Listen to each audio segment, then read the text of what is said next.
Bon dia. El passat dimarts 28 d'abril hi va haver ple a l'Ajuntament de Manlleu, el penúltim d'aquesta legislatura. Malauradament, va començar de nou amb un minut de silenci en record de les dones assassinades víctimes de la violència masclista durant el darrer mes. El principal punt que volem destacar és l'aprovació per unanimitat de la moció en defensa de la qualitat del servei del tren presentada gràcies al col·lectiu Perquè no ens fotin el tren. Aquest col·lectiu fa més de 2 anys que lluita a diferents poblacions de la comarca per reclamar un transport públic digne i ha realitzat una gran quantitat de concentracions i accions a les diferents estacions de tren de la comarca. Un nou exemple de que al carrer els moviments socials han passat per sobre de les institucions, en aquest cas en l'àmbit de la defensa del tren.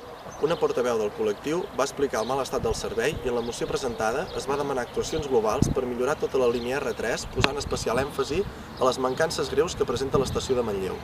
Es va explicar també que hi ha petites actuacions que seria molt fàcil implementar i que millorarien qualitativament el servei, com per exemple millorar el mal funcionament de la megafonia, sistemes que informin dels horaris i les vies de pas dels trens, mesures d'accessibilitat com encaminaments i guies per persones amb discapacitat visual o que s'utilitzin materials antilliscants als terres de les andanes per evitar accidents.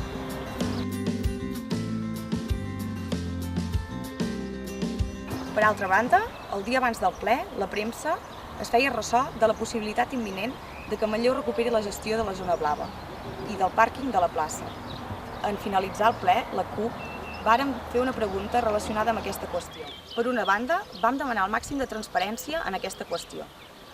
Vam explicar també que nosaltres apostem per la gestió pública de tots els serveis i també per recuperar la capacitat de decisió sobre el pàrquing i la zona blava. I en aquest sentit vam mostrar la nostra preocupació pel fet que durant aquesta legislatura no s'hagi cregut ideològicament en la gestió pública a Manlleu. Un dels exemples més clars el tenim amb la gestió de l'aigua, quan el 2012 el ple de l'Ajuntament va hipotecar Manlleu per 20 anys més, sense cap debat públic i obert.